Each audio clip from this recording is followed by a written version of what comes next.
Para po sa maraming pamilya o barkada, hindi nawawala yung mga paandar na laro para mas masaya syempre yung mga pagtitipon. Oo nga, pero kakaiba yung pakulo ng mga taga-Buwak, Marinduque na talaga namang daming energy.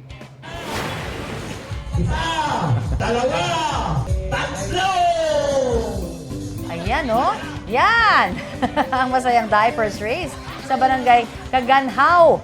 Game nagpaunahan sa pagsuot ng diaper at nakipagkarera pa yung dalawang grupo ng mga lalaking yan. Ang twist sa laro, iikot pa sa upuan na may bote o tsipon at saka ipapasa sa kasunod naman na laro ang diapers.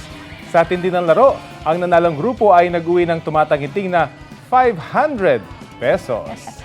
Wow! Wow sa effort. effort.